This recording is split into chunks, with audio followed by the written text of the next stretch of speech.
Welcome in. You're listening to another episode of the Keep the Change podcast. We've got a very, very important guest in the studio today, one of the kings of property and a Keep the Change listener as well, which is very, very exciting. Scotty Muirson, good to see you as always, mate. Today we're going to go through, what you do, but also to start with a bit more about your journey. You might have heard Mikey and I mention your name a couple of times on the pod. Just name dropping, eh? just name dropping in there. And people probably have wondered, who is this Scotty Muirson that we speak of? And today we're going to get the chance to find out. So thank you, mate, for coming along. But firstly, this tune for Teller, Get Up Off the Floor. Is this a bit of an anthem when the property market's going backwards? Oh, I thought it was a little bit fitting for that. And, relates a little bit to the story of what we'll touch on today. So, bloody oath. Well, we'll go back to the start for you, mate, because, maybe firstly, actually, do you want to tell people what you do in your business? Yeah. So through smproperty.co.nz if people want to find you, or TikTok, Instagram, etc. Like, follow, subscribe. Yeah, all of that, all of the above. Yeah, so we run SM Property. So essentially it's new build real estate. So we got into it. We started off with working with developers. Yeah. So we realised there was a bit of a gap in the market between how a developer sells a product and how the home buyers and investors understand that product. So we really wanted to sort of, make the process a little bit smoother, how people can get into property, along with the government making everything a little bit easier for new builds too. Through that process, we realised that a lot of Kiwis don't know how to get into property. So a lot of the stuff we're doing now is content-based. How do we handhold people through that process? Helping the first home buyers understand the KiwiSaver grants, or the KiwiSaver withdrawals, first home grants, and how do you even buy a bloody property? Yeah. So it's about making everything smoother, easier, and trying to get away from like the typical real estate agent. Can we say bullshit? Yeah. So you like me? They'll call you, not me. Yeah. So, we are licensed agents, so you do have the protections of the REA and all that side of things as well. Yeah. And we just don't operate like a normal real estate agency, which I think is the main thing that Kiwis want. So let me just step this out for people. So, if we compare, say, a real estate agent where basically they're going to list a property or a unit or something to sell, and you may get in touch with them and they're basically going to try and sell it to you as quickly as possible. You've kind of probably thought, well, look, there's a gap here in terms of content and actually helping people go through that process. So you've built out that journey to make it a lot easier for people. Would that be fair? Yeah, pretty much. So it's when we've got a client that comes to us, it's not about the property that they inquired on. And I think that's the main thing, and that's what I teach the team. Is it's like, say Luke gives us a call and says, hey, I really want to look at 28 Westgate Drive, for instance, plug in a development there. We literally just call up and say, hey, thanks for your inquiry. We'll give you this information, but what are you looking for? Like, what stage of the journey are you at? Have you got pre-approval? Have you got, your ducks in a row? Can you even afford this property? Can we help you out on this journey? Can we put you in touch with a mortgage broker? Can we put your team together and handhold you? Yeah. And can we show you every other option that we have that might suit better? Yeah. Because they might have just come across that property for sale and they're right at the start of the journey of thinking like, that's the one, let's just roll with that, right? Yeah, pretty much. Okay. And that's where a lot of Kiwis, they jump on Trade Me, they look at some stuff, they inquire with an agent, and the typical agent would might not even give them a call. They'll send them the information and they're in the dark. Yeah. They don't know what the next step is. They don't know if they like that property or not. And so it's about for us helping those people through that journey of going, hey, let's show you all the options. Is that one the right one for you? Can we find you a better property? Can we help negotiate that deal for you and get you the best deal? Yeah. Even though we are paid by the developers and our vendors like a normal agency. Which is no different to a home seller selling. Yeah. Okay. Yeah. Exactly. So we're still paid the same as a real estate agent. However, we've just got that a little bit more care to our clients because we get paid the same by all the developers. It doesn't really matter if you buy off ABC Builders Limited or XYZ. Yeah. We don't care. We just want to help you through the journey. And do you have to go and build those relationships with those developers to figure out what they're selling to start with as well? Yeah, pretty much. Yeah. So that's my main position is going out, finding the properties. We do a lot of due diligence on who we're working with. Yeah, I was going to say. Like, reputation's everything in this game, right? Oh, exactly. They don't get the heat if they don't build the house. We do. Gotcha. So Our clients want us to look after them, make sure that their product's going to get delivered. So a lot of it comes down to us going, hey, who are these guys? What do they do? What's your reputation? Are they actually going to build what they say they're going to build? Yeah. And, that's going to be paramount over the next couple of years, I think, as well. So I think that's where we've got the, I guess the point of difference to a normal real estate agent that just takes a listing, puts it on, hopes for the best. We've got the reputation to uphold and make sure that we've got the good stock. So the bulk of the people you deal with, first home buyers? Yeah, it's definitely flipped hugely. Like during, I guess, the last few years, we would, 60-40 to investors. Okay, 60% investors? Yeah. 40. Oh, wow. Yeah. We've always, prioritised our first home buyer clients, and we always, try and look after the first home.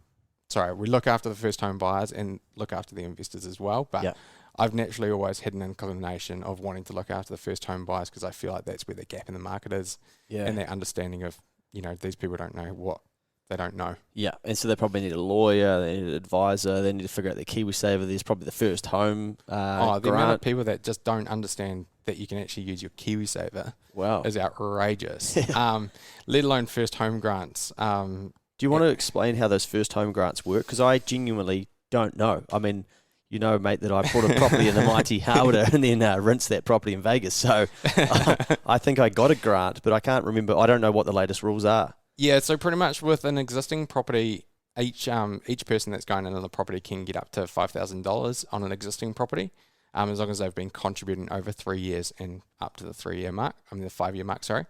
So it starts at $3,000, goes up to $5,000, depending on how many years they've been contributing. And maxes out at 5. Yep. On a new build though, they can do up to 10,000, so that doubles. So it starts at 6,000, goes up to 10,000 if they've been contributing 5 years, and so two people in a couple can literally get up to $20,000 on a new build property to put towards their deposit. Yeah, wow. Which is free money. It doesn't have to be repaid unless you sell that property within 6 months of settlement. So you've got to live in the property for 6 months. Yeah. There are house price caps. So in Auckland, it's $875, which is actually hugely high now. The government kindly upped it during the peak of the market, and prices have obviously come down. So there's a huge amount of properties under that cap now. Yeah. And in all the other regions, you can jump on the KO website and find out, Kaingaora website, to find out the limits.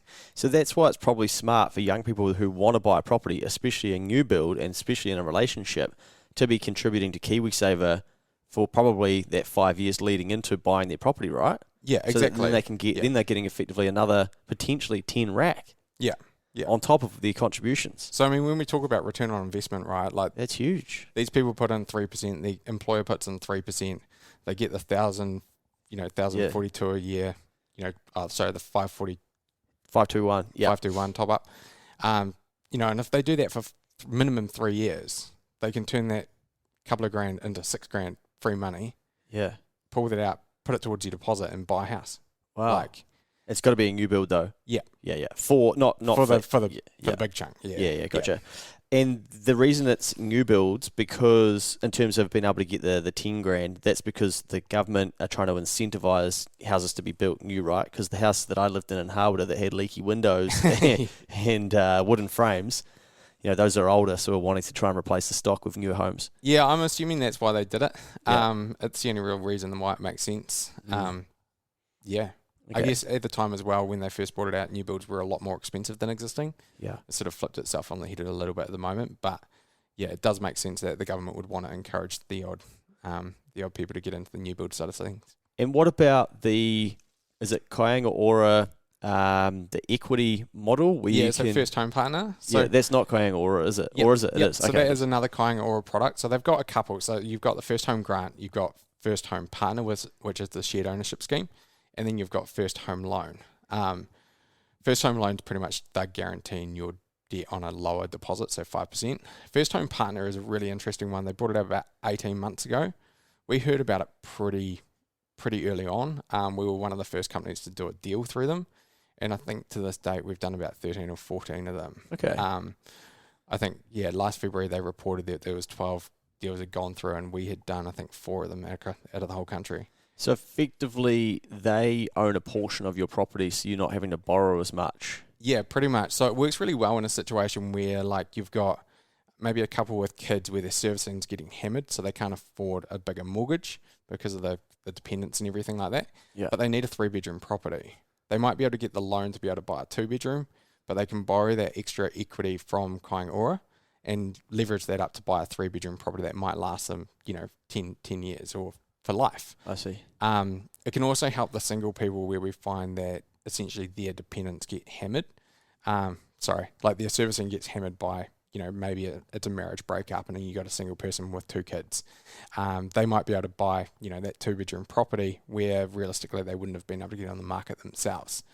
So there's a few little things that we, I guess, work through clients with on that scheme as well. Essentially, they need to be under 130k income. So when you've got a couple, especially with the rise of inflation, and obviously the income's rising in the last 6 months, we've seen obviously a few people getting caught out of that scheme. Yeah. But there are private people that do that as well, along with like you own. So they're pretty much the same, but privately owned. But yeah, there's definitely options out there with people. So I see. So there's you own. I've never heard of them. So they have.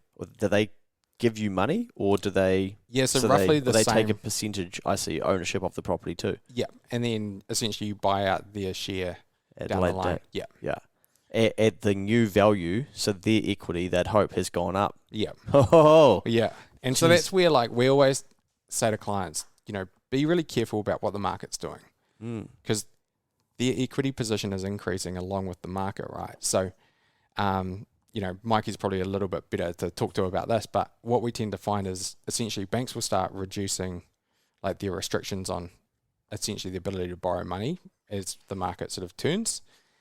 That is the point where you want to start refinancing these shared ownership schemes out, because it's easier to get money, but prices haven't gone up.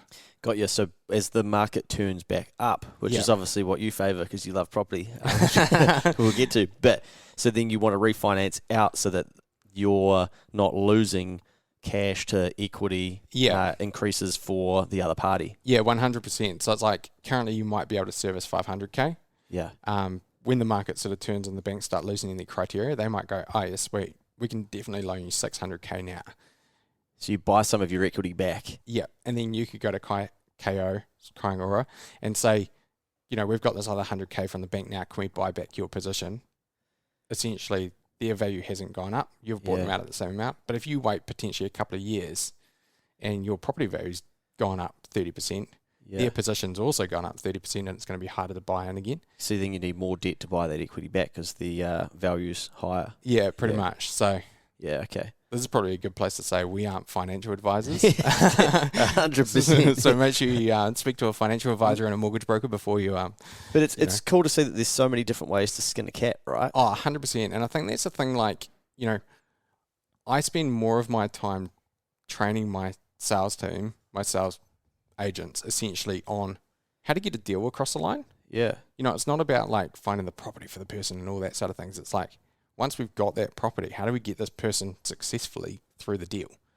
And so many agents just don't understand. They get a contract and they're like, sweet, yeah, I'm going on holiday, it's going to go through. Yeah. But for us, I reckon 90% of our job is after we sign a contract with someone. And do you specifically focus on Auckland and some of the cities, or what's I'm a Christchurch boy through and through. So it was easy there because most of my family's sort of in property down there, so it was quite easy to pick up developers essentially from Christchurch straight away. So we actually launched Christchurch in Auckland from the get-go when we started the company. I say we, it was me starting the company. I like it. Yeah. They sound big. Yeah, sound bigger. And then last year we launched into Wellington pretty much as the market crashed right after 2021. It was quite interesting because before then, Wellington developers didn't really want to speak to another agency. They weren't having issues with sales.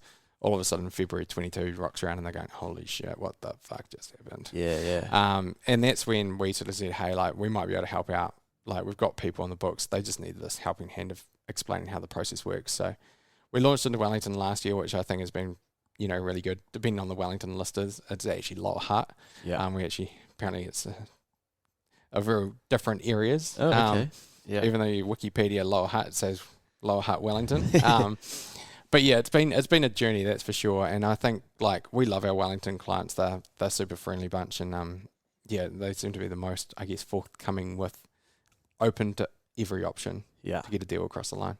So for you to build up a database of all these people who are potentially looking to buy or buy an investment property, so first-time buyers and investors and whatnot, you've got to go out there and you've got to find all of these people, right? Yeah, yeah. And so I think that's like the real interesting model, because everyone goes, aren't you just a normal agency? And we're like, well, no, we pretty much get no vendor paid marketing.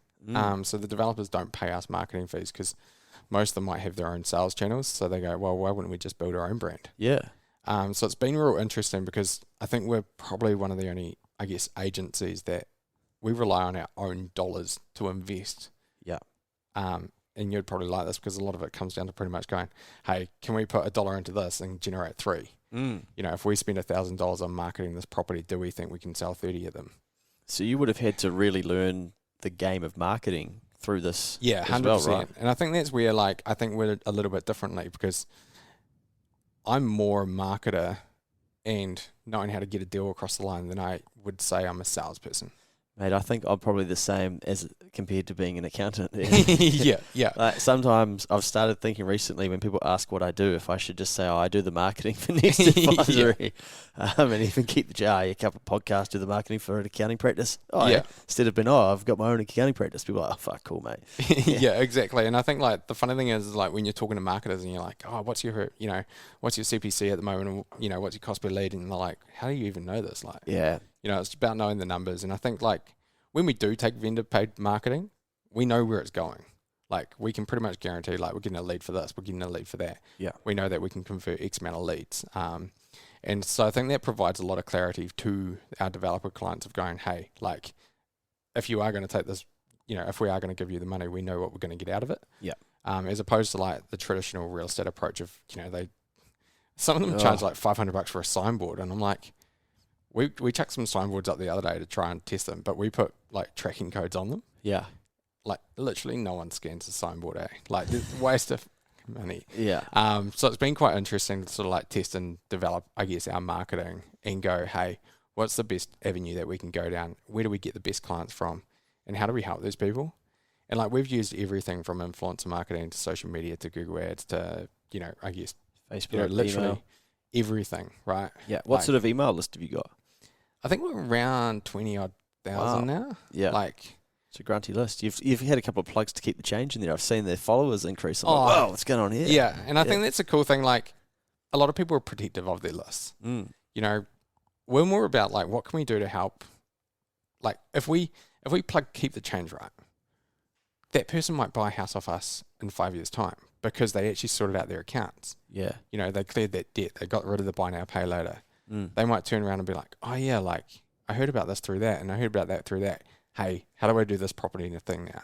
Yeah. It's about the long game, and I think, like, if there's one thing I can leave, for the world, it's essentially that. Like, how do we help more people into home ownership? But also, how do we, you're like this, but how do we actually help people realize whether they actually need to be in home ownership? There's actually people out there that should be renting. Okay, tell me. Are you speaking to me? Or? Yeah. Well, maybe, like, I was meeting with a client the other day, and I was, like, sitting there, and they're like, oh, we really want this East Auckland suburb, and we really want to be close to family and all this side of things, and we've only got a budget of this. And I was like, sweet. Like, you can probably pick between, like, 3 shit boxes. Yeah. Or you can rent a really nice property in that suburb for $650, $750. And if you put that money towards buying an investment property in an area that's got a better growth, because the area you want to be in is not actually growing that well, aren't you better off investing in property somewhere else and renting where you want to live? Nice. It's like when you think, like, I always use my house as an example. Like, we might have 1.6 tied up in a property. If we rented it out, we'd probably only get $1,000 a week, but we're paying probably like $3,000 in interest costs a month on the mortgage. It makes no real sense from a monetary perspective if we could go rent that property in that really nice area for the same money. Are we not potentially better off having that property, in other properties or other asset classes to generate a better income?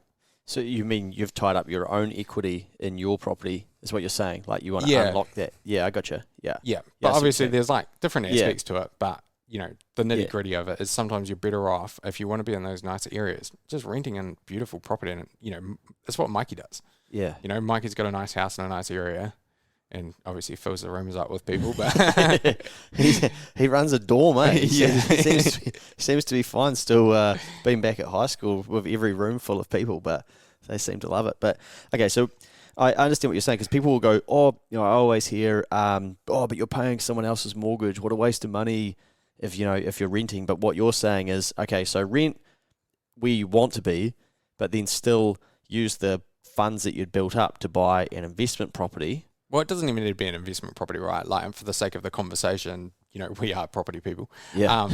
And that's exactly what I did to start off with. My first 2 properties were investment properties. So I think, at the time I was in the Air Force.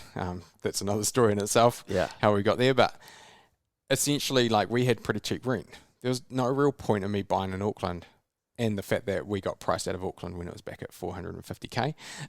My income was obviously a little bit lower then, but the thing was, it made more sense to buy an investment property in Hamilton that was 340k, and it was bringing in $400 a week rent.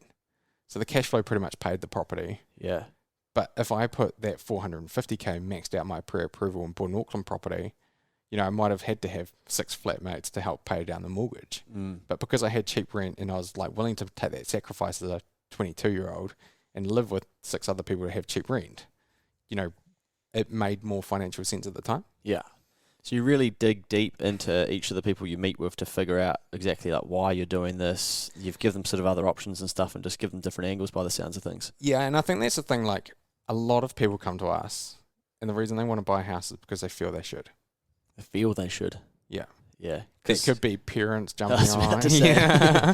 They feel. Okay, let's dig into feel. Let me guess. Yeah. Yeah. It's like ticking the boxes, right? Get the white picket fence and, get shacked up. And, sometimes that doesn't make sense, especially if these people want to go on overseas for a period of time. There's different things to do, right? So it's about working out, hold up, why are we buying this property? And, should we be buying something else? Yeah. Because if they are going to go overseas for a couple of years, well, you may as well buy it based on the rental property metrics of buying in an area with good growth. It's going to attract good quality tenants, close to transport connections, all that metrics, as opposed to going, I really want to be in Ponsonby. I want to be able to stumble back from the bars. Yeah. You're better off renting that place for a couple of years, buying a good property in another area and, doing it that way. I like it, mate, because that's what I think you probably, because you've been in the game so long, think about so many of the little things that people wouldn't think about. Yeah. And they would just see the place in Ponsonby, or they've been to a party in Ponsonby, for instance, or wherever, around New Zealand, and gone I want to live in that area, but then don't realise that could just be a phase or a season, right? And then, did you actually really want to bring kids up there? Probably not. Fuck, should we have brought that house? Looking back, maybe we should have done this differently. But at the moment, we don't really think longer term, right? We're just basically let's just make a decision in the here and now and see what happens. Yeah, and I think I'm guilty of it too. I'm a split second, decision maker. But I think the majority of people, they do make the right call. But it's about looking. Property should always be a 5-10 year horizon, if not longer. So it's if you're buying a house to then sell in 2 years' time, one, you might not make anything on it. The people that make the most money out of transactions and property transactions are agents. Yeah. We've got a couple of properties at the moment that they bought a couple of years ago, and they're pretty much selling for what they bought it for. Wow. But realistically, they're taking a loss, right? Because they've got to pay us, and they've got to pay marketing, they've got to pay the lawyers' fees and all that stuff. So they're actually moving backwards. Yeah. So if you're literally buying to, live in that property for 2-3 years, you're literally taking a gamble on the fact that, you might not make anything. Yeah. Just because, you wanted the comfort of being in the area and owning your own house. I think some of it's probably the pressure too of, I heard this through growing up and whatnot. I'm sure others did. It's the sooner you're on the property market, the better. Or on the property ladder, the better. And then you've got this, we just create this level of FOMO all the time of sort of, well, if you're not in, you're doing something wrong and you're missing out, and it's just going to take longer. And I guess that's proven correct over the last 40 years because property's just continued to skyrocket up, right? So you can see where it comes from. But I'd imagine that probably increases the speed at which people make potentially the wrong decision. Yeah, 100%. And I think we saw that, during 21. Yeah, I mean, I was even ringing you up, mate. So. Yeah. I was like, hey. What's he doing? I think I gave you the right advice. Yeah, you did. Yeah. I probably should have got that place. But I think like that's the thing, like people do rush into these decisions, and sometimes, we always tell our clients like every contract you sign with us is going to have a 10-day due diligence clause anyway. And so that means that, should you wake up tomorrow or fall out of bed and break your arm, you can literally cancel the contract. Yeah. And the reason, like, a lot of the developers, they always want the cleanest contract possible, but it's like, from our security perspective, like, we want people to be able to know, like, you've made this decision to buy this exact property. Have a think about it. Yeah. Talk to your lawyer, talk to your mortgage broker, make sure that you've covered all your bases. Yeah. And if you don't think it's the right fit, cancel it. This might be off limits. You may not be able to speak about it because you're effectively then talking about clients, so feel free to say, no, we can't discuss it. But I've been reading recently about how people may go to buy a property back in 2021 where things were just cranking and the prices were quite high, but they're not drawing the debt down yet. But now they're coming to, and the property price is less than original, or what it was when they signed up for it, and potentially they struggle to actually get the deal done. Is that what happens loosely? Yeah, pretty much. So, I mean, I don't think we've seen the hurt of it yet. Partly because a lot of the properties that were sold in the peak of the market got delayed because of lockdowns, got delayed because of council, So a lot of the properties that were sold during the peak of the market were, I guess, settling soonish. They might have 12, 18-month build times. So I don't think we've probably seen the hurt of it yet. We haven't, as a company, I guess, seen a huge amount of it. Like, there is a couple. It's more situations where, someone's gone, I've actually gone over to Aussie now. Like, I've gone overseas. I've got a better job in Aussie now. I can't settle the property because they're scaling back my income. And they just don't want the property, as opposed to, I guess, people financially hardshipped because of bank servicing rates. Yeah. Like, we have had one or two, but we've worked through that solution. We were lucky, I guess, in the fact that we always do a lot of due diligence with the developers. They're always quite willing to get a deal across the line. And I guess we never really sold anything that I think was stupidly overpriced. Yeah. We were always in that sort of, I guess, bottom third of the market where we could, I guess, say to people and be like, hey, it's probably 50K below the other one down the road, but we actually don't think that's the value of the market. Yeah, I see. So I think there are some people that are going to be in a bit of hurt. Yeah. I'm not really sure how that's going to play out, but, it's hard to know until it happens, right? Well, that's right. Yeah, I mean, I've even had a mate who was getting new build done, and the developer keep getting delayed, and then basically came back and said, "Hey, you're going to have to kick in another 50 Gs here." Yeah, and that was basically, it is what it is. And went back to the lawyer, etc. Went through that process, and then luckily the bank were like, "Yeah, we can give you that 50 grand." Yeah, I was able to borrow that. But otherwise, I think, I don't know where he would have tried to find that 50 Gs from. Yeah. There's not many people that can quietly whip out 50 Gs. No, So. no. There's normally a solution, and I think that's a big thing. Like, there's probably, people listening here that might have done the same thing. They might have bought something off the plans, might be, a little bit, I guess, in a bit of a pickle. They're not really sure what's going to happen. I think the biggest thing people need to know is to talk to your team.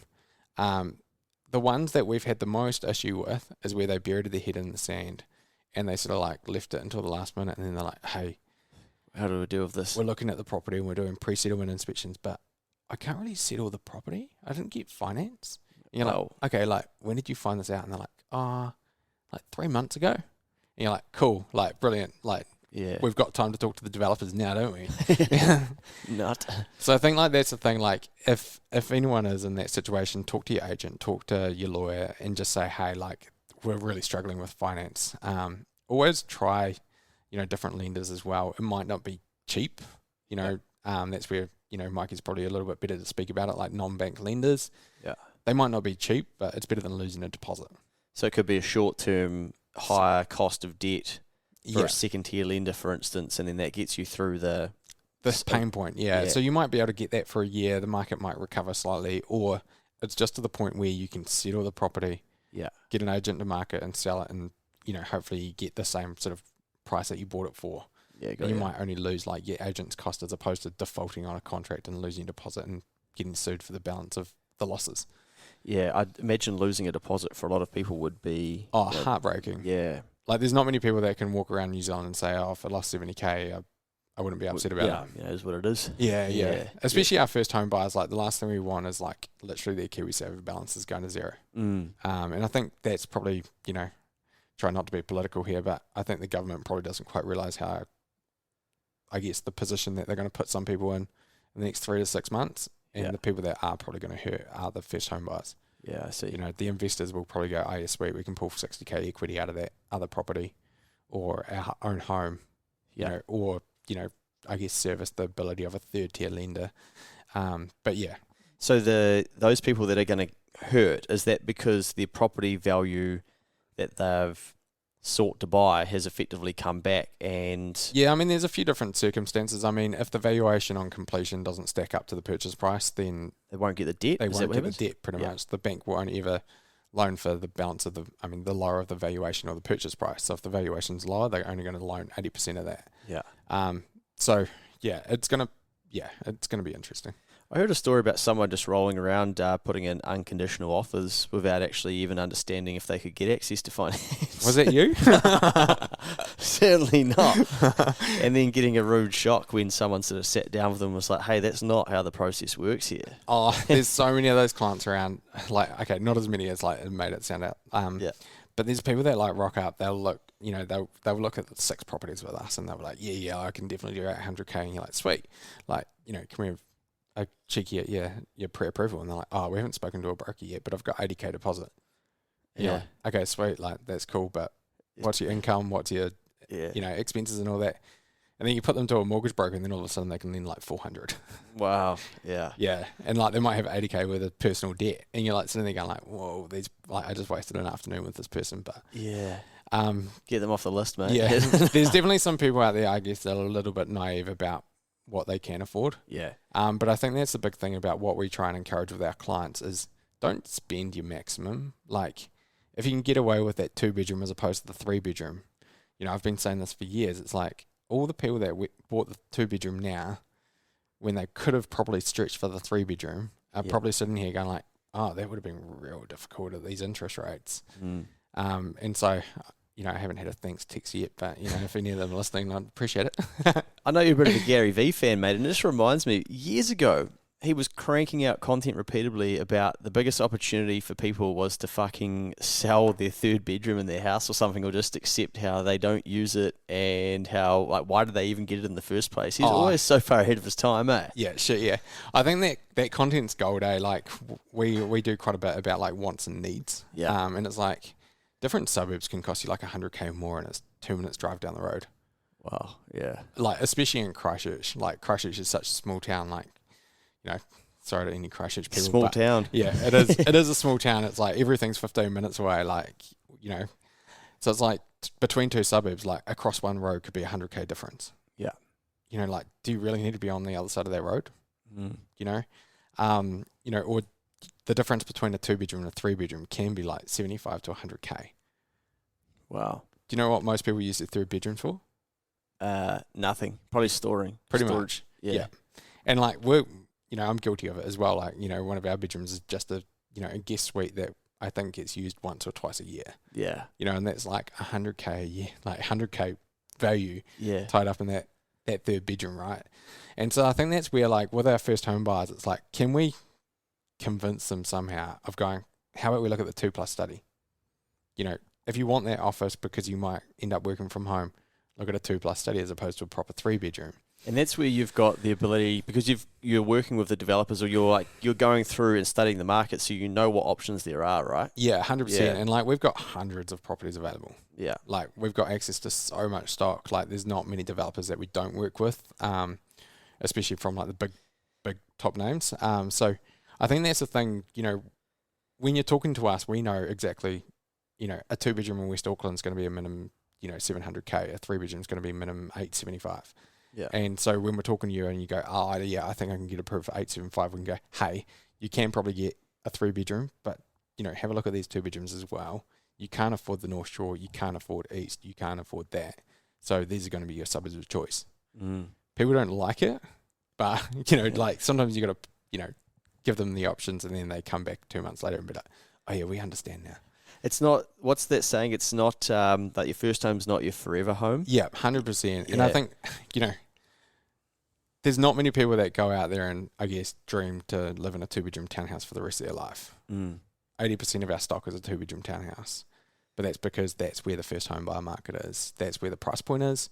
And I think that's where, you think from a young professional couple, that's all they need.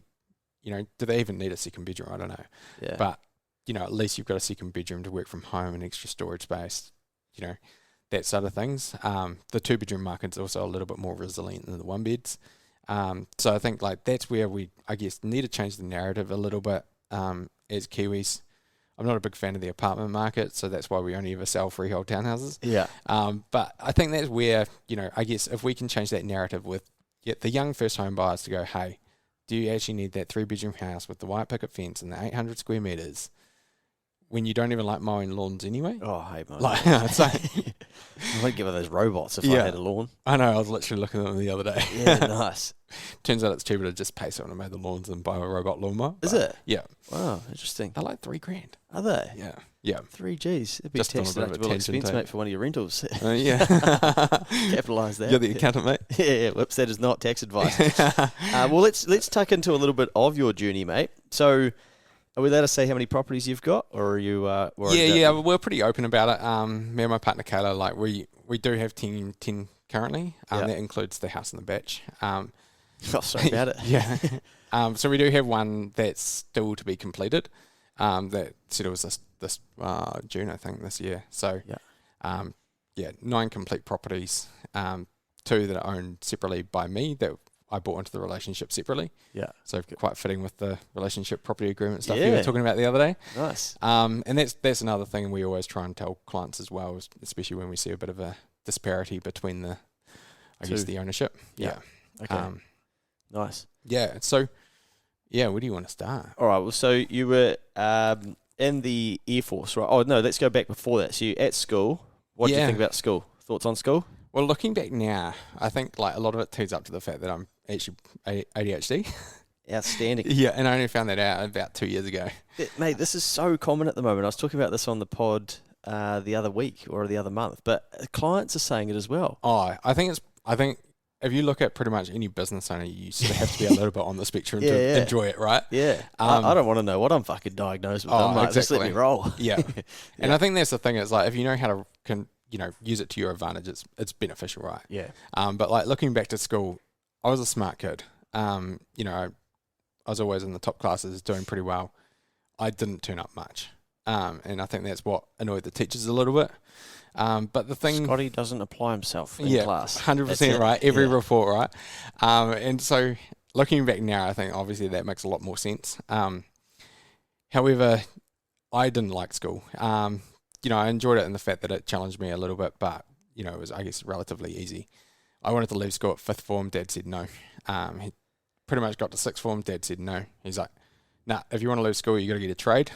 And I was like, well, I don't really want to be a builder.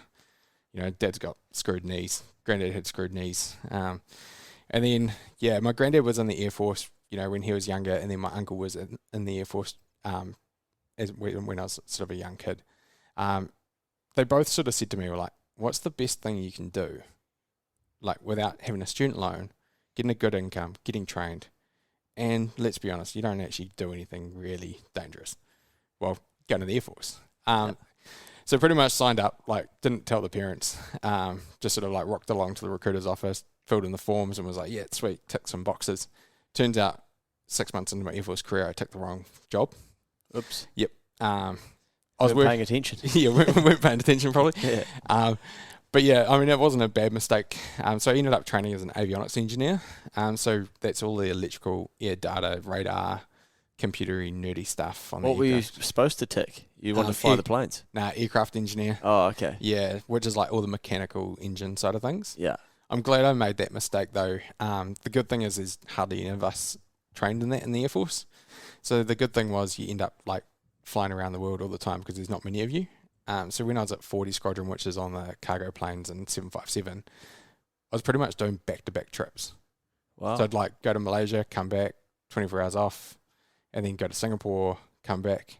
Every time you go overseas with the Air Force, you get paid allowances for your incidentals, so food, going out to, grab some food, and I don't know, you get roughly $100 a day or something. Yeah. That's on top of your income. So because I was like... It's usually tax-free too, right? Yeah, 100%. So essentially, it was a good way of saving money pretty quick. I did 3 or 4 years on 40 Squadron, and then the cool thing about it was I ended up in some real weird places. I did 6 weeks down at Antarctica with the Americans, went to the South Pole, I've been to Iraq. Wow. Some real interesting stories. Yeah, I bet. For another day. Yeah.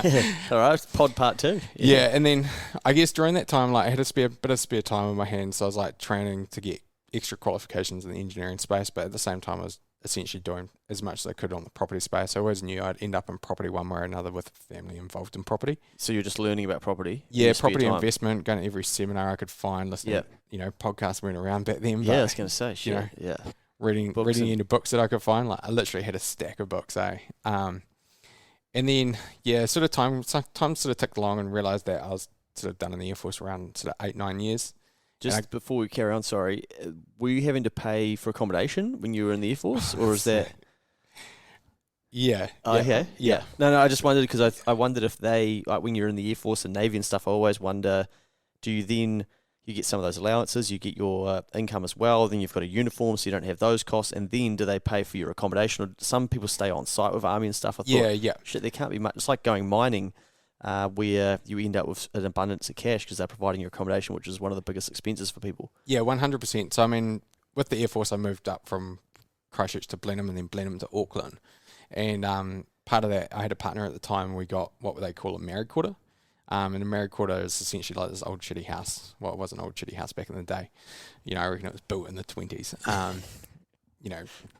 think it was more windy inside the house than it was outside. Wow.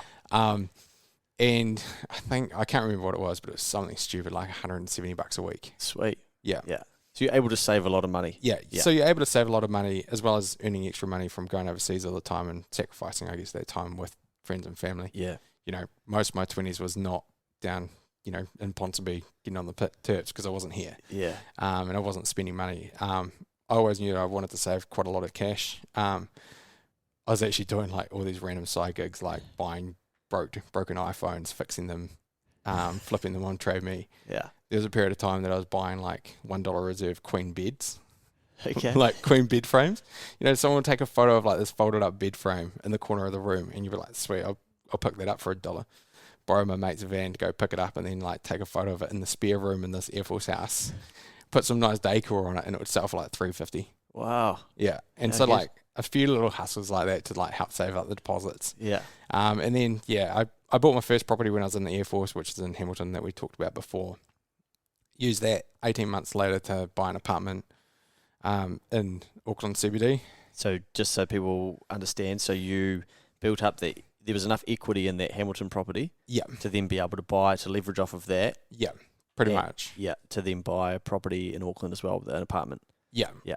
And I was that person that took the risk. So Yeah. I literally had 50K equity, and I put a 50K deposit down on that property. Shit. Which was the equity? Yeah. Yeah. Which was an 18-month build time, and knew that I had to save 50K in 18 months to be able to settle that property. We got there. You were selling some fucking bed frames and all sorts. Yeah, pretty much. So, I mean, I definitely Probably remember offering trials to the bed frames when you're dropping them off. Yeah. I literally had this Beamer at the time, the classic 22-year-old male driving around in a 5 Series Beamer. And I knew that I had to save up for this deposit. So I flicked the Beamer for, I don't know, whatever it was, 10 grand, and picked up this $900 Nissan Primera.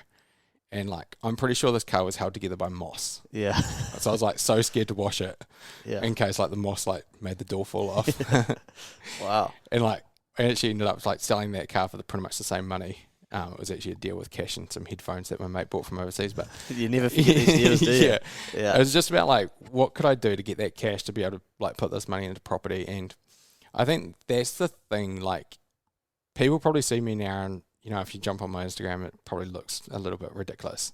But I didn't have time in my 20s to enjoy all that fun stuff, because I was literally scraping every penny together to put it into property, or putting it into, I guess, investing in myself. Mm. I think, I think where we met was obviously that mentoring course. I literally only had 5K to my name at the time. Yeah. And put it all into put it all into that. And that was pretty much to just see if I could leverage that into the real estate side of things. So it's just about I don't see any point in investing in property straight away if you can invest in yourself to increase your income to then help yourself better down the line. Yeah, I like it. But yeah, where are we at? So you got property number 2, Auckland apartment. That would have gone up 10x since then, surely. Oh, mate, fuck. The apartments are the bane of my life, eh? I'm pretty sure, we bought that property for $509,000, and I think the eval on it is 540. Wow. It's just about 10 years down the line. Is this with your current partner? Nah, so that was individually as well. Oh, okay. Yeah, gotcha. So those two. Yeah, so I'd done those just before we met. Yeah. And then, about that time was when I got my real estate license, tapped into doing a bit of side stuff while I was in the Air Force. So I'd literally do 8 till 4 in the Air Force and then start picking up the phone, calling leads, trying to... Where were the leads coming from? So I worked for a company at the time that literally gave us a database, which was awesome. And it was an investor company, so we'd find them properties. So they'd sign up, we'd find them properties that matched. So essentially it was being a property finder. Yeah. So I've never been a proper real estate agent in my whole life. I started off as a property finder, a buyer's agent, finding properties for these people. They would say, I need a 3-bedroom house in these areas. Go find me something under 800K. Yeah. I'd go door knocking. I'd call every agent I could find and then try and negotiate the deal. Where did why didn't you have any fear of knocking on the doors or ringing these numbers and shit? I think the drive is more than the fear, right? Yeah. I wanted to be worth money. I wanted to be worth something more than, I guess, average Joe. Yeah. And I think once you realize that and what you have to do to get there, you just have to do it. You can't do average things. Yeah. Yeah. Otherwise you get average things. Exactly, right? Yeah. So I think that's, I guess I've never really been a full extrovert. I've always been slightly introverted. But I know that to succeed in life, I have to force myself. Yeah. And I have to put myself in uncomfortable places. And I guess that's where, we are now. I still to this day would love to be up at my beach right now by myself, I'm with my family, and just chilling out and not talking to anyone. But here you are on the pod. But here I am on the pod. Here I am receiving 80 phone calls a day, talking to people all day, every day. Yeah. But it's real interesting. People blame those personality traits on not being successful. But I think you really have to just sort of use those to your advantage and see what can, transpire from that. Yeah. Nice. You got to do whatever it takes, right? If you want non-average things, and if you want things from your life, then you've got to figure out, okay, well, if these characteristics or personality types aren't serving me well, unfortunately, it's probably not really going to matter. You've just got to dig in and figure out how to work against those things when you need to. Oh, exactly. And I think that's it goes on to the next step. When I left the Air Force, I pretty much went straight into working with a developer to sell stuff off the plans. So properties off the plans, it's literally we got a piece of paper in front of us and be like, oh, do you want to buy this apartment? Yeah. The weirdest, I still find it weird to this day. You've got to try and show people what this property could be. Make them envisage the space and all that sort of things. It's not we can rock up to an open home and be like, hey, this is what it looks like. We've got to take you through the process of everything. And it was quite interesting. I learned a lot in that job. I was only in it for 3 months before I got hit by a car cycling. Sure. Yeah. So I think that's the next step. Literally cycling down a road and someone ran a giveaway sign and I T-boned him. Doesn't sound dramatic at all, but burst my main artery in my arm and massive concussion. So I was off work for about 18 months. And I think going through something like that, when you realize that you probably should have died, you quickly go, what am I doing? I realized I didn't really want to be in that job. I liked the idea of it, but I didn't like where I was. Yeah. And I realized that there was, especially in property, there's people that do it for the right reasons, and there's companies that are set up for the right reasons, and then there's companies that are set up for cash flow. Yeah. And I quickly realized I wanted to be with the good guys, you know, the guys looking after people and they're doing it for the right reasons. And I guess, you know, I was off work for about 18 months and literally like went from, I guess, 85K a year in the Air Force to the 6-figure role with this property developer to on the benefit. Wow. Like literally ACC would pay me, you know, every week. I'd turn up to doctor's appointments half the time. You know, I don't know if you've ever had a head injury, but it's pretty messed up. Like, Yeah. you know, and I think it's 7 years ago now, and like I'm still shattered. Like, Wow. you know, most days. So it's definitely trying. But I think the thing from that was like I realized that, you know, from that I still wanted to be doing what I wanted to be on my terms. Yeah. Did you have to sell the properties in that time? Were you able to service them because the rent was still coming in? Yeah, pretty much. Yeah, So like during that time, we actually bought another property. Sheesh. Okay. I'm not really sure how we actually got approval for it. But we had the deposit. This is Kayla and I's first property, so we literally were like, sweet, we probably can't spend too much. I think we actually had an approval at the time for like 800K, and this is, you know, that would probably be like 1.2 in today's dollars. And I was like, there's no way in hell we're buying a property worth that amount. Yeah. Are you, at this stage, are you buying for yourselves? Or Yeah, so we decided that we were an going to... investment or to live in? Yeah, so we're going to buy a house to live in. I gotcha. Yeah.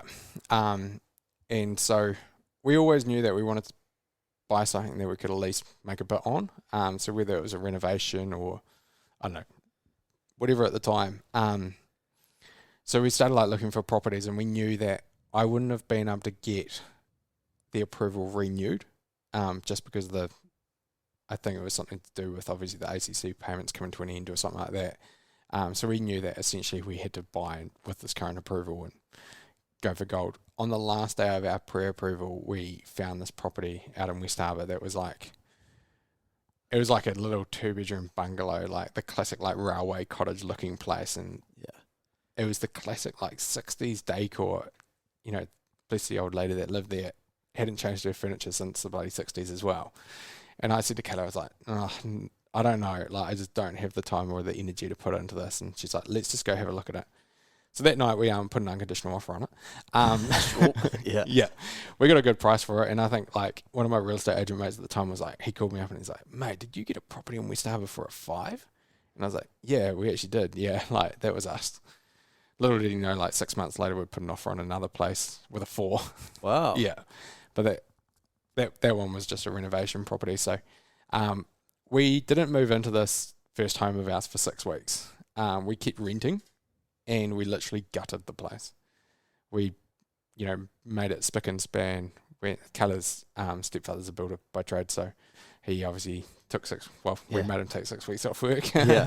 And he helped us pretty much renovate it into like immaculate, which was epic. I think we dropped 40G into it, but we probably increased the valuation by about 150. Wow. And then 2.5 years later, we sold that for 750, and we bought it for 575. Sheesh. Yeah. Nice. So it was actually a really good purchase. Like, as much as like looking back, I sort of hated it a little bit and hated the hard work, but I think at the time, like during the renovation, I would have been doing 60 hours in that place. Wow. Yeah. It was some hard graft. Yeah. And was Kayla into property when she met you? Nah, but she did, like, her mum and stepfather, like, had essentially their whole childhood, I guess, bought a place, renovated it, you know, sold it a couple of years later, bought a rundown place, renovated it, you know, I guess the classic, you know, mum and dad. Do 'em up. Like, yeah, yeah. So, I mean, she was a little bit exposed to that side, but definitely not, I guess, as property heavy as my family. Yeah. She wasn't reading the 46 books that you had set Yeah, aside. yeah. There was definitely... Should I put that down, mate? Yeah. Yeah, there was definitely a few situations where she had to trust me. Yeah. And it paid off. Yeah. Yeah. Nice. I bet you don't remind her of that at all. Oh, no. There's still one deal. So the next deal that we did was we literally did it as a trade deal, so a joint venture with Kayla's parents. And I literally negotiated the property and was like, I think we'd bought Kayla's parents a trip to Hawaii as a thank you for renovating our first home. Yeah. And then I said to Kayla, I was like, there's this property around the corner. This is really run down. turned up to the open home. The agent's like, "Oh, don't take your shoes off. Don't touch anything. It's disgusting." And I was like, "Thank you.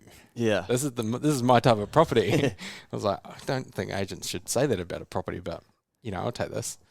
She was actually a North Shore agent and dealing with this property out west, so I just don't think she liked it at all.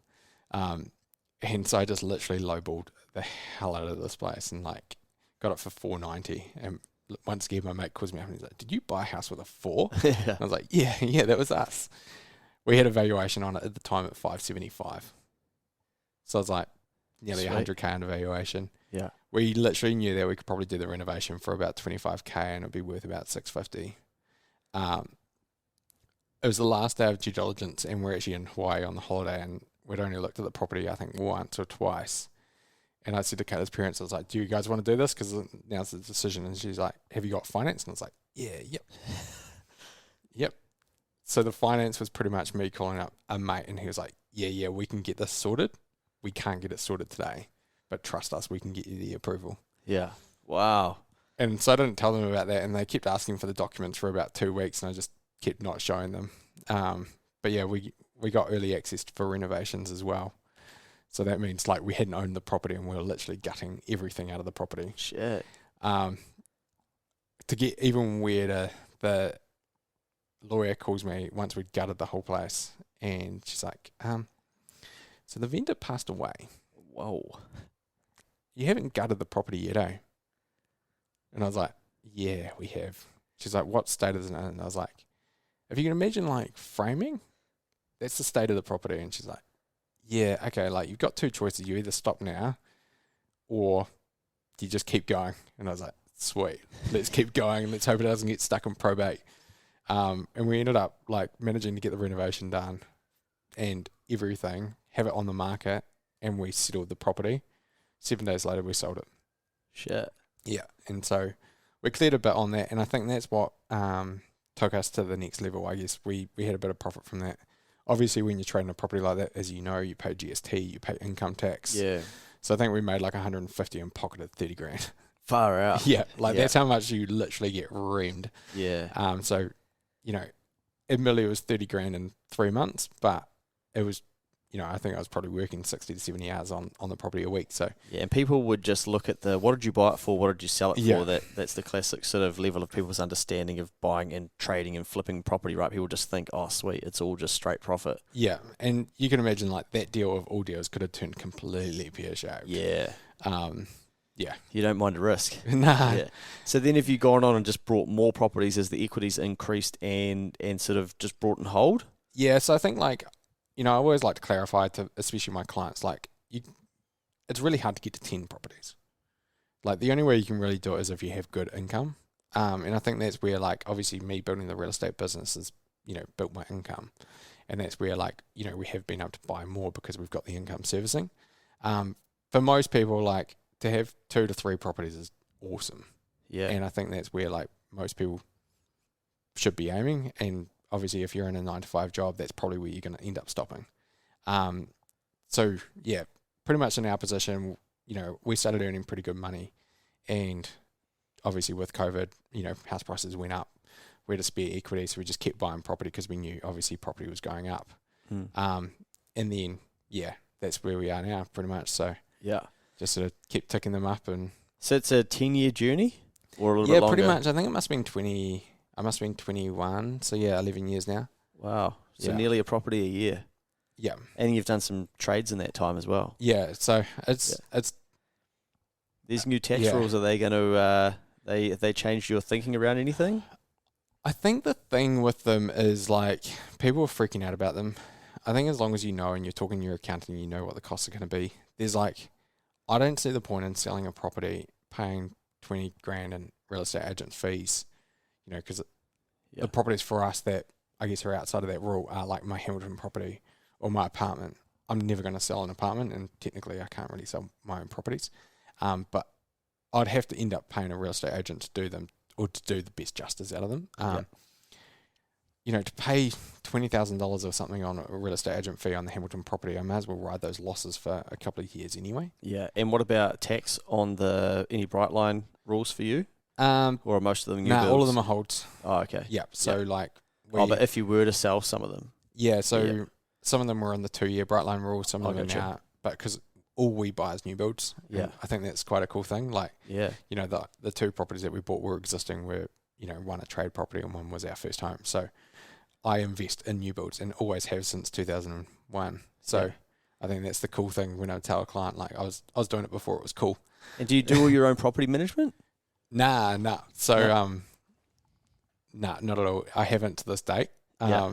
However, I did put notice in on my Hamilton property after I met the Key Hook guys last week. Oh, yeah? Yeah, we had a pretty good yarn. So Nice. Who'd you meet with there? both of them. Oh, yeah? Yeah, Sam and Luke. Wicked. You learned about them through the pod? Yeah. Oh, there we Remember go. I told you for the invite? That's intro. right. Yeah, I did an intro. Yeah. I went Wow. down to Wellington and I had a good yarn with them. And honestly, don't get me started about property managers, but it's revolutionary. Yeah. Yeah. Wow. Take my money. Wow, you probably wanted to invest in it. Yeah, pretty much. I bet you're asking about that. You obviously love like that. Like property was probably your first love, but then you've got into the business side as well, and it's probably you've used property as the vehicle to completely change what's possible in your life, right? From that 15-year-old or even 16-year-old lad that's like, I'm fucking done with school, but I don't want to be doing a trade, and then you've just gone for 15 or 16 years figuring out what's actually possible out there. Yeah, I think for me it's a safety net. Yep. Like, it's something to fall back on. Like, property typically doesn't go to zero, you know, as like, business can, you know, a lot of things.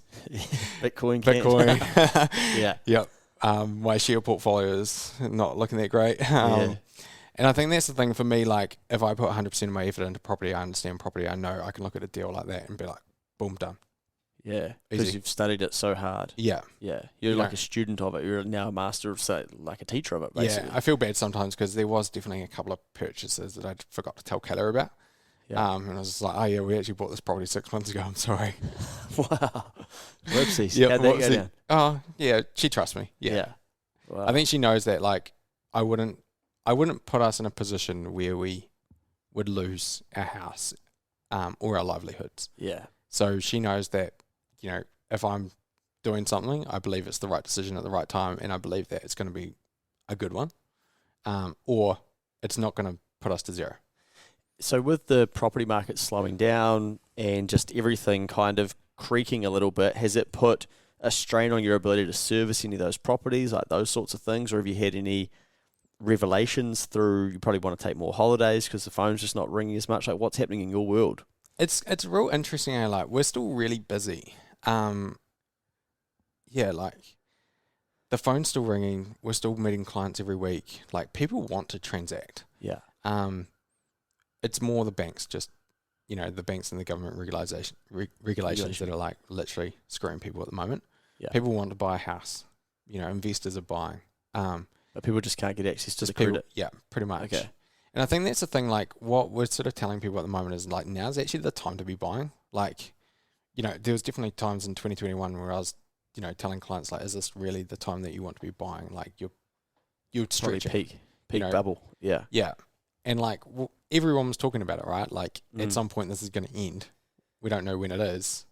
But then it's always in the New Zealand market as well that, like, when everything slows down, everyone goes, oh, shit. Yeah. You know, it's the opposite of Briscoe's, right? You always go to Briscoe's when a sale's on because they always have a sale on. No one wants to buy the top and no one wants to buy the bottom, right? Yeah, it's so weird, eh? Like, but the weird thing is everyone was buying at the top, but now it's at the, you know, we hope the bottom, and no one's really buying.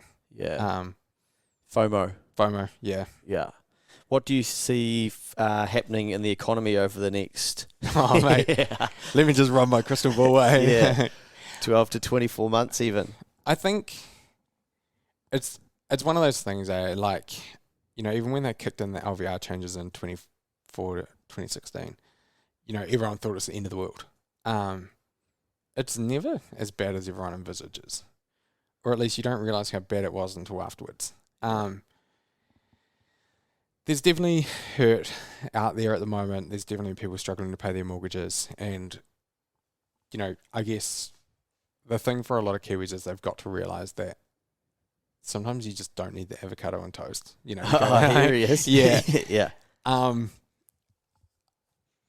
Yeah, you can skimp out on some stuff. Like, I think a lot of Kiwis, especially like our generation, they don't actually know what a tough market is. You know, they don't know what it's like to not order Uber Eats every week. Yeah. I think people just need to realize and listen to Keep the Change. And, you know, I guess make the choices that are going to get them through. Because sometimes it doesn't make sense to not like to sell the property when you could cut back on, you know, do you actually need an unlimited mobile phone data plan as well as a broadband connection? Yeah. When all you do is sit on your phone at home anyway. Yeah, there's a few things people, I guess, need to make that realization. It's a good point. I need to think about my Wi-Fi at home. Do I actually need that? Yeah. Yeah, it's like at home we've got like Hyperfiber, which is like 4 gig download, and I'm like, I don't even work from home anymore. Yeah. Pay $200 a month for this. What's the point? Yeah. Yeah. And I think as well, you can take lessons from your hunger through your early days where you were looking for a deal. And I know that you're still like this because I'm pretty sure you sent me some golf clubs that you found. Is that right? Fuck, I knew you were going to bring this up. But, you know, you were always looking as a younger fella for a way to make a dollar, right? And I think there's two really good lessons in this that I think people will overlook and miss. And one is that there's so much money out there if you can figure out how to fill that demand, right? Yeah, 100%. And then secondly, it's the unspoken about thing that makes a lot of people successful in New Zealand and achieve the things that they want is to learn how to sell and negotiate. And, you know, you can walk in and go, shit, I'm gonna lowball this. Some people will go, oh, that's disgusting, you know, whereas you're like, well, hang on, like, this is my craft, this is my job. Yeah. I had someone message me today, oh, I've been offered a pay rise, it's only 4%, you know, do I just cop that? And I'm like, well, what's the worst that can happen? Just, you know, go back and say, hey. If you haven't had 100 no's, like, yeah, you're going to get a yes, right? And I think that's the thing that's like, I guess people would say it's cheeky. People would say it's, you know, I guess a little bit rude, but you go to any other culture around the world and, like, you know, they literally screwing each other. Yeah. But they get the best deals. And I think that's the thing, you know, Kiwis sort of, I guess, putting it bluntly, like, just take it. Or they take it for gospel, you know, and just sort of, I guess, ride that wave. Where I think I love getting a no. You know, like, I love getting told, come back later. Like, you know, we're not doing it. Yeah. You know, and I think, you know, obviously it gets a little bit draining after a while, but, you know, there's nothing I find more fun than, like, jumping on Facebook Marketplace and wrangling a deal. You know, and I think that goes to the golf clubs thing. It was, like, literally an organics day. You know, managed to sell them for $300. So you found a pair of golf clubs on the side of the road? Yeah. Picked them up. Two pairs. Two pairs? Yeah. 2 pairs, chucked them on Trade Me, dollar reserve, and got $150 buy now within 5 minutes. For both? For one of them. Wow. And then the other one, I think, was, $200 or something. Yeah. And it's, I reckon people have to train their mind to try and figure out where the income is, right? Yeah. Because we don't get taught it in New Zealand. It's like, no, you know, it is skimp on the things and try and, can you cut back your costs and stuff? But, you know, you've turned $1 or your own time into $350 there. Yeah. Or 300. Or a little bit of dignity because it's, you know, I was literally running down the road with 2 golf clubs. Yeah.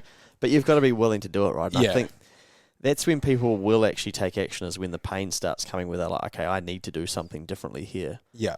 And it's like me and Marco were talking earlier in the year, and I literally said to him, I was like, mate, like, Trade Me had free selling on Saturday, and we just went through the garage and put everything we don't use or haven't used in 3 months on Trade Me, and we generated like $1,500. Sweet. You know, and it was like, that was literally money sitting in the garage. Yeah. You know, I think it was like the most arbitrary stuff too. Like, so I think, it's like people don't really know what there is until there's a demand for it. And I think it goes back to, you know, like selling queen beds when I was younger. Yeah. You know, it's like, of course no one's going to look at a pile of wood on the floor and buy that for good money because they don't know what it looks like. And so if there's a way of like repurposing something or, you know, marketing it better. Yeah. Because that's essentially all we do in business, right? Is we out market the developers and I guess, handhold the developers in their space and help the home buyers through the property journey. That's all we're doing, realistically. And you get remunerated for it. Yeah. Yeah. Well, mate, that has been a hour 10. Oh, of Jesus. Easy for you, mate. Hey, we could have gone for bloody hours. We might have to get on for a part 2 at some stage. But if people want to check you out, so smproperty.co.nz. Yeah. Sold me property. That's what it means, eh? Oh, yeah. Yeah. Just don't hit me up on the road. Yeah. Yeah. Instagram, Facebook, TikTok as well. I think you've got minimal Google reviews on your Google. We only set up the Google business like a month or 2 ago. Oh, I think. okay. Yeah. We better get an email out to all of your database and say, if you have used us, could you please fill this out? Yeah, definitely. I have Definitely be good I have for you. listened to that Next Advisory podcast. Good man. You're learning. I thought we'd just give you a little bit of a telling off whilst you're here. Mate, thank you for that. That has been bloody insightful. As I said, if people want to get in touch with Scotty, smproperty.co.nz, look you up on Instagram. You can drop you a message. I'd imagine you'll be fine to get back to a few DMs. Yeah, If definitely. need be. Any parting words for the people out there, mate? Nah, I think that's the main thing. Like, jump on our Instagram. We're trying to go heavy on the content of like helping the first home buyers, and any ideas that help us out. I don't have a problem sitting in front of a camera and spitting out some yarns. So Nice. anything that you guys think would be helpful, feel free to flick into the DMs as well and just say, hey, do this.